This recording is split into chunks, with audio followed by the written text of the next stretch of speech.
So my channel is going to continue on with Legion of Superheroes. That is by far my most popular videos, and I will continue slowly with Doctor Fate, but I'm going to be kind of expanding out to Supergirl now.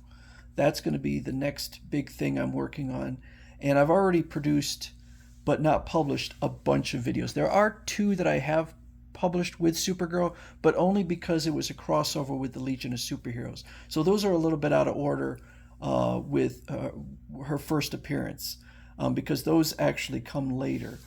I'm going to be doing a little more focus on Supergirl and a little less focus on Superman, and the reason is because, believe it or not, I'm actually kind of running out of Superman Silver Age stuff, because DC has only produced a single Silver Age omnibus for Superman thus far. That one was released not that long ago, I believe this year.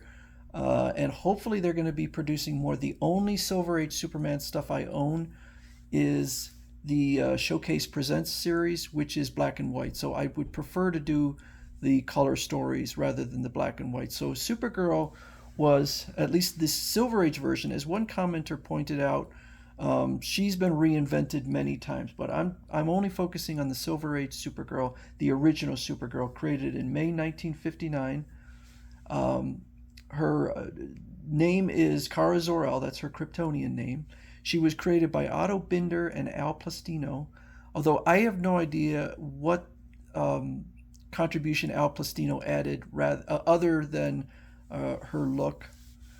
There had been other Supergirls. In fact, a pretty recent story before this one featured a Supergirl who was created magically, who bore a very close resemblance to this Supergirl. But there's been other Superwomen or Supergirl type, but this is the one that is the enduring Supergirl, the actual cousin of Superman. Now, her backstory is rather convoluted. And the reason is because I assume Otto Binder had a place he wanted to be, which is he wanted to have a 15-year-old cousin, female cousin to Superman, and he wanted her living separate from Superman.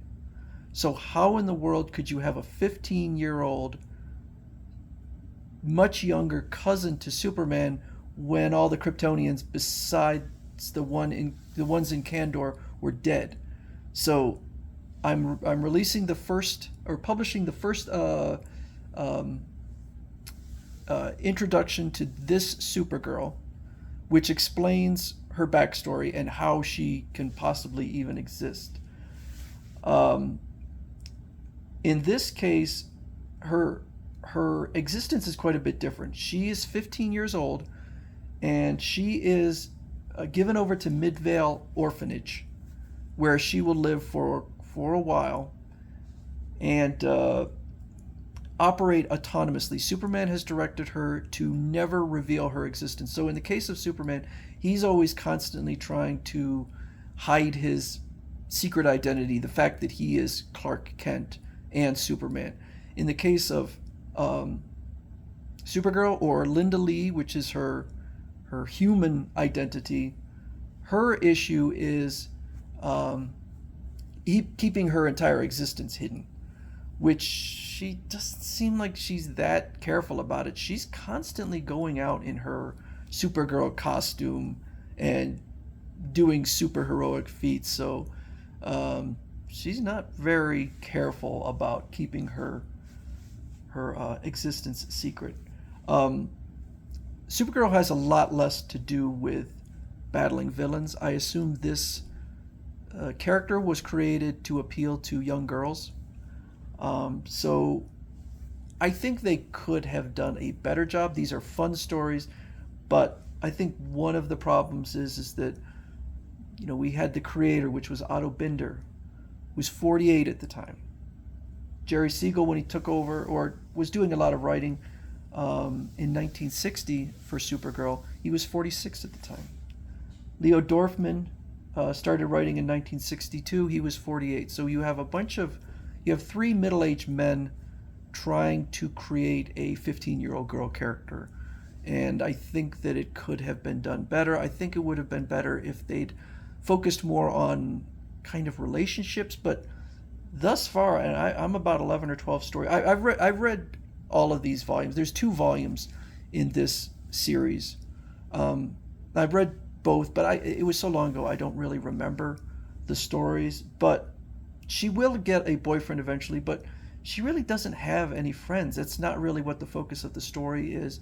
And I think that probably would have been more interesting. It's really not at all a superhero deconstruction, but she's just kind of doing her thing, trying to avoid getting adopted because she doesn't want to get adopted because she's afraid that um, her adopted parents would figure out that she's Supergirl. It would become an even larger problem.